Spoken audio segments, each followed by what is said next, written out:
नमस्ते सदावत्सले मातृभूमि। आपके दुश्मन पटकथा लिख चुके हैं, बस आपको उनकी चालों पर नजर रखनी। ये शतरंज की वो बिसात है जिसमें चालें भी उनकी होंगी, प्यादे भी उनके होंगे, मैदान भी उनका होगा और बाजी हम जीतेंगे। हिंदुस्तान को गजवाए हिंद बनाने और रेडिकल इस्लाम को सही ठहराने के लिए एक सोची समझी साजिश के तहत काम किया जा रहा है। इस रणनीति को समझने और उसे पर्दाफाश किए जाने की जरूरत है। टीम ए सड़कों पर दंगा करती है, आग लगाती है, जान लेती है। टीम बी एक आध घायल को अस्पताल पहुंचाकर सब मुस्लिम एक जैसे नहीं हैं का भ्रम फैलाने में लग जाती है।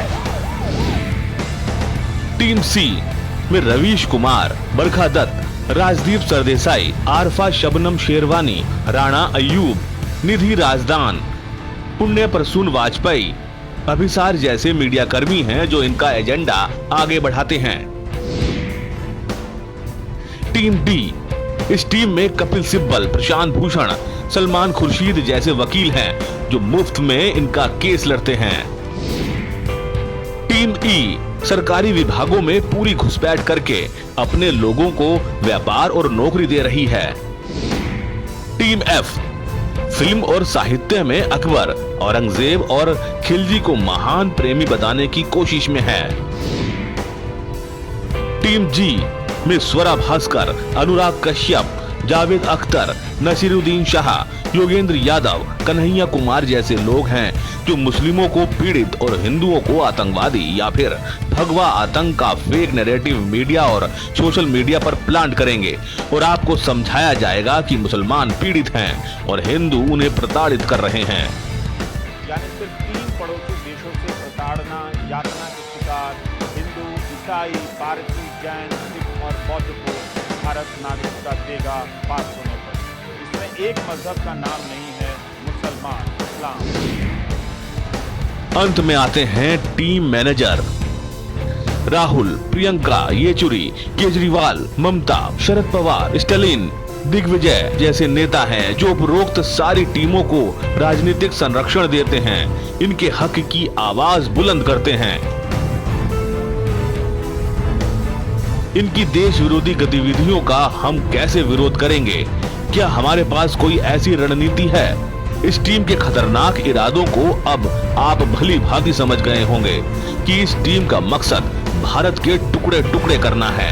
इन्हें देश में आग लगानी है, दंगे कराना है, हत्याएं करानी हैं। इसके लिए ये किसी भी हद तक जा सकते हैं। इन सब की रणनीति हिंदुस्तान में रेडिकल इस्लाम को जायज ठहराने और गजवाए हिंद के मंसूबे पालने वालों का फेक नैरेटिव चलाकर हमारे साथ खेल खेल रहे हैं, जिससे हम सभी को सावधान रहने की जरूरत है। चलो बुलावा आया है, माता ने बुलाया है। जय माता दी। भारत की बात सुनाता हूँ। अपनी सीरीज याचना नहीं अब रण हो, युद्ध महाभीषण होगा कि इस 12वीं कड़ी में आज हम बात करेंगे एक ऐसे होनहार शख्स की जिसने हिंदू धर्म और हिंदू देवी देवताओं के भजन, गीत, संगीत को एक नई ऊंचाइयां दी, नया आयाम दिया, नया मुकाम दिया। मैं बात कर रहा हूँ टी सीरीज के संस्थापक स्वर्गीय गुलशन कुमार। एक ऐसी शख्सियत जिसने दरियागंज में एक जूस की दुकान से कैसेट रिकॉर्डिंग का बिजनेस शुरू किया और सिर्फ माता की भेंटें, भजन यानी मात्र धार्मिक ऑडियो कैसेट बनाने का काम शुरू करके वो कैसेट किंग बन गए। फिल्मी दुनिया में टी सीरीज का नाम छा गया। भारत के फिल्म उद्योग में भारतीय ही नहीं, हिंदू देवी देवताओं, हमारे तीर्थ स्थानों का, भारतीय संगीत का प्रचार प्रसार होने लगा। वो 80 और 90 का दशक ऐसा था कि टी सीरीज पूरी तरह फिल्मी नगरी पर छा गया। ये वही गुलशन कुमार हैं जिन्होंने संगीत और गायकी की दुनिया में अनुराधा पौडवाल, कुमार सानू, सोनू निगम और भी बहुत से सिंगर कलाकार जिनको फिल्मी दुनिया में एक नया नाम दिया, पहचान दी। और सबसे बड़ा काम कि हिंदू देवी देवताओं के भजन गीत देश में ही नहीं विदेशों तक पहुंचा दिए। हम बात कर रहे हैं भारत की बात सुनाता हूं चैनल पर याचना नहीं अब रण होगा, युद्ध महाभीषण होगा की 12वीं कड़ी तक के सफर में हम ये जानने और समझने का प्रयास कर रहे हैं कि भारत में फैल रही अस्थिरता और वैमनस्यता को कब और क्या क्या कारण हैं जिस वजह से ये बढ़ रही है। और 12वीं कड़ी तक पहुंचते पहुंचते गुलशन कुमार तक पहुंच गए, क्योंकि ये वो शख्सियत थी जिसने धर्म के नाम पर, देश के नाम 16 गोलियां सीने पर लेकर कुर्बानी दी। ये घटना 12 अगस्त 1997 की है, जब गुलशन कुमार टी सीरीज के संस्थापक अंधेरी वेस्ट मुंबई में जितेश्वर महादेव के मंदिर में दर्शन के लिए जा रहे थे और ये उनका रोज का नियम था। और 12 अगस्त का दिन मुस्लिम उग्रवाद का था। गुलशन कुमार की हत्या में पाकिस्तान में बैठे दाऊद इब्राहिम का हाथ है, ये सभी जानते हैं। पर प्रश्न ये है कि क्या अपने देश में धर्म या देश पर बात करने वाले के साथ ऐसा ही होगा? क्योंकि हो तो आज भी यही रहा है। कोई हमारे धर्म या देवी देवताओं पर किसी भी प्रकार का कीचड़ उछाले, पर हमारे देश का जर्जर कानून उसका कुछ नहीं बिगाड़ सकता। ये लोगों के खुदायां हैं, वो क्या जो पूजा करते हैं। कितने राम लक्ष्मण दुर्गा लक्ष्मी क्या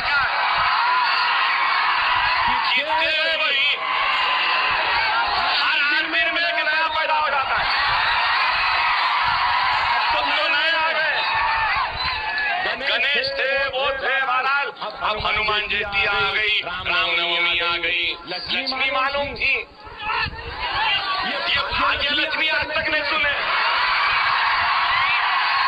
ये कौन सी नहीं है भाई, और दुर्गा सुने, ये सुने महाराज। मैं क्या बोलूं, कैसे कैसे नामा है। ये मुबारक महफिल में मनुष्य नामों को लेकर खराब करना नहीं चाहता।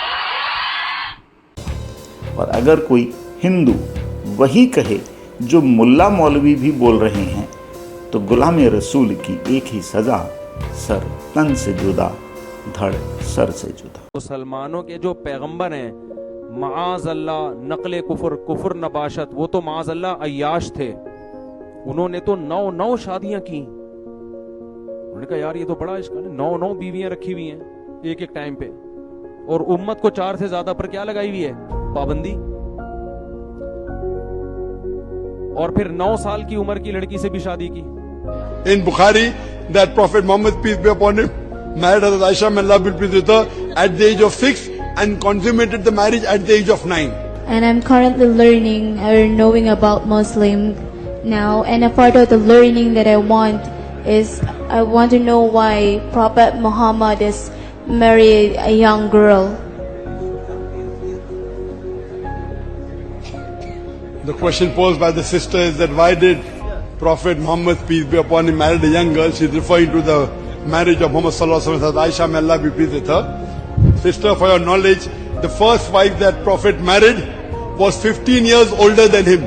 He was at the age of 25, and Bibi Khatija, may Allah be pleased with her, she was the age of 40. 15 years more than him, and she was widowed twice. All the marriages Prophet did were either divorcees of widow, except for one, that Hazrat Aisha, may Allah be pleased with her. In Islam, what we have, that any girl who reaches the age of maturity, she can marry. In medical science, we say that a girl reaches maturity depending upon her food, depending upon the climate. Today's science says, there's a hadith in Bukhari that Prophet Muhammad peace be upon him married Hazrat Aisha, may Allah be pleased with her at the age of 6 and consummated the marriage at the age of 9. ಇದೇ ಮಾತನ್ನ ನುಪುರ್ ಶರ್ಮಾ ಅವರು ಹೇಳಿದ್ದು. ನುಪುರ್ ಶರ್ಮಾ ಹೇಳಿದ್ರೆ ದೇಶಾದ್ಯಂತ ಈಕೆಯ ಮೇಲೆ ಕೇಸನ್ನು ದಾಖಲಿಸಲಾಗುತ್ತೆ, ಹಿಂಸಾಚಾರ ಆಗುತ್ತೆ, ಕಲ್ಲು ತೂರಾಟ ಆಗುತ್ತೆ. ಅದೇ ಮುಸಲ್ಮಾನ ಮೌಲ್ವಿಗಳು ಮತ್ತೆ ಮುಸಲ್ಮಾನ ಪಂಡಿತರು ಹೇಳಿದ್ರೆ ಏನೂ ಆಗಲ್ಲ. ಭಾರತ್ ಮಾತಾ ಕಿ ಜೈ, ವಂದೇ ಮಾತರಂ, ಜೈ ಹಿಂದ್. यही वो वजह है जिससे हिंदुओं में डर और खौफ का माहौल बनाया जा रहा है। जैसा कि यदि आप मेरी पहली कड़ी से सभी एपिसोड देख रहे हैं तो आपको ध्यान होगा कि ये एक मानसिकता का दोष है, और वो मानसिकता इन्हें कुरान, उस मुकद्दस कुरान की 24 आयतों से आती है, जिसमें सिर्फ और सिर्फ काफिरों को मारना और कत्ल करना सिखाया जाता है। भाई आखिर कब तक हिंदू समाज झेलेगा इनको? फिर इस देश में कोई भगत सिंह जन्म लेगा, कोई सुभाष जन्म लेगा, कोई शिवाजी जन्म लेगा, महाराणा प्रताप जन्म लेगा, कोई विराथू जन्म लेगा और तलवार उठाएगा अपने धर्म की रक्षार्थ, अपने देश की रक्षार्थ और हालात और परिस्थितियों को ध्यान में रखते हुए। ऐसा लगता है कि वो दिन दूर नहीं। भारत की बात सुनाता हूँ चैनल पर याचना नहीं अब रण होगा, युद्ध महाभीषण होगा कि 12वीं कड़ी देख रहे हैं, और चर्चा हम कर रहे हैं कि आखिर देश में बढ़ रही वैमनस्यता को शांति के मार्ग में बदलने की शुरुआत कहाँ से की जाए। धर्म की बात करने वाले, या यूं कहूं कि फिल्म नगरी में खानों के वर्चस्व को चैलेंज करने वाले को यदि 16 गोलियों की माला दी जा सकती है तो आप समझ लीजिए कि आम व्यक्ति का क्या हश्र हो सकता है। यह डर और दहशत वो सदियों से फैलाते आ रहे हैं। एक मौलाना कहता है कि इस्लाम का प्रचार और प्रसार तो तलवार के ही दम पर होता है, इसलिए गजवाए हिंद को 50% पूरा कर चुके हैं अपने संख्या बल पर। इसलिए मैं भारत सरकार से आग्रह करता हूं कि जनसंख्या नियंत्रण बिल जल्द से जल्द लाया जाए। हालांकि मुझे मालूम है कि ये बिल नहीं आएगा, और अगर आ गया तो इसका प्रभाव कितना होगा ये भी एक यक्ष प्रश्न है। PFI कहता है उसको 25 साल बाद सिर्फ 20 करोड़ मुसलमान चाहिए भारत को गजवाए हिंद पूरा करने के लिए, पर वो भूल रहा है कि 20 करोड़ मुस्लिमों का जो ख्वाब है, उस ख्वाब को उनकी ख्वाबगाह में बदलने के लिए 20 करोड़ हिंदू ही काफ़ी हैं। वो अगर चाहे तो ये इच्छा अभी पूरी की जा सकती है। 2047 तक इंतजार क्यों करना? PFI और इनके आकाओं को एक बात नहीं मालूम, और असल में वो बात किसी मुस्लिम को भी नहीं मालूम, और हिंदू भी अनभिज्ञ है। मेरी इस सीरीज में बने रहें, जुड़े रहें।